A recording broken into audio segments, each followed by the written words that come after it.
AI is here, and it's here for e-commerce. So if you're running an e-commerce brand and you're not using it already, you're already pretty behind, if I'm being honest with you. From a forecasting perspective, creative strategy perspective, and even how meta ads are running at the moment, AI is changing everything about how e-commerce brands grow. So in this video, I'm going to walk you through exactly how we're using AI across 35 brands within the agency, not as a gimmick, but as a core part of how we make decisions and plan for growth and also stay profitable.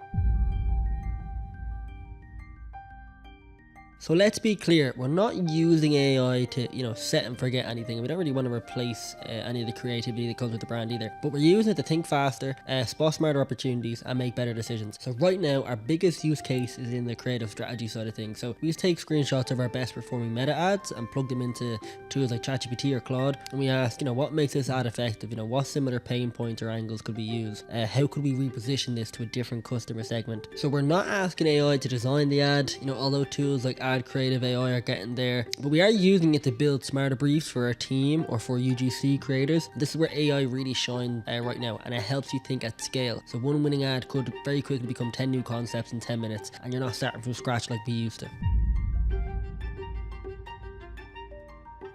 The platforms that you're advertising on, so they're already fully AI first. So Meta's Andromeda is a massive upgrade to their ads infrastructure. It processes over 1 million queries per second, and it uses 1,000+ real-time thinking models to decide who sees your ad. It's a completely different game. In plain English, you are no longer the media buyer. Meta is what you feed it, your creative, your data, your structure. It's what it learns from, and this is why broad targeting, advantage push campaigns, and high volume creative testing are outperforming every manual strategy that we used to do 2 years ago. On TikTok, Spark Ads and Smart Performance are doing the same thing, using user level data and in-person signals to serve content people actually want to see. And Google's Performance Max is already running full funnel ads, minimal input, relatively minimal input, feeding off audience signals, site visits, and creative tags. So let the machines do the job for you. So smarter forecasting. So this is where AI is saving us hours every week. So we take raw Shopify and ad data, so Meta, Google, Klaviyo, and we plug it into tools like Store Hero. Then we use AI to summarize trends, spot drops in CAC, analyze seasonality, and benchmark performance, by channel or by cohort. It also helps us build out our forecast. So before you build out a 12-tab spreadsheet and you get stuck on assumptions, now you can get a working forecast in about 30 minutes. So one that says, here's how much you can afford to spend, here's your CAC to LTV ratio per product, and here's what your spend should look like if you want to hit your revenue goal next quarter. So that's not cool tech anymore, that's operational clarity, and that's what makes scaling sustainable. So let's get on the AI trend on the forecasting piece.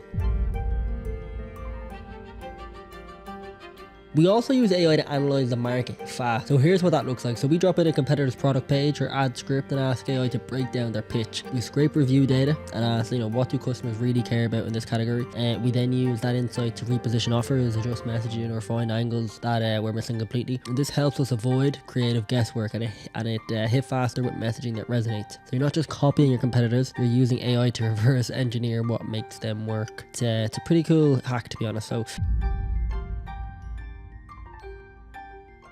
let's be honest, AI can do a lot, but it can't do everything. It can't replace your instincts as a founder. It can't understand your brand's emotional nuance or build a product that actually solves a problem yet. AI is the accelerator right now. It's not the engine. So if your strategy is weak, your product is unclear, or your margins are broken, AI will not save you. But if you know your market and you want to move faster, smarter, and with more precision, it's probably going to be your biggest advantage. So we're using a stack like this every day across all of our e-commerce brands, and it's not just helping us do the work, it's helping us do it better. It's helping a brand scale without the chaos, without the guesswork, and without having to double their team like they used to. So if you want to see how this could look in your business, please do book a strategy call with myself. I'll show you how to plug it into your business and build a growth plan that actually makes sense off the back of what we learned from AI. So if you found this helpful, hit subscribe. Every week we break down e-commerce growth strategies that actually work for media buying, retention, offers, planning, performance. And that's the gist of it. So thanks for watching. Please do subscribe, and don't be afraid to reach out if you want any help.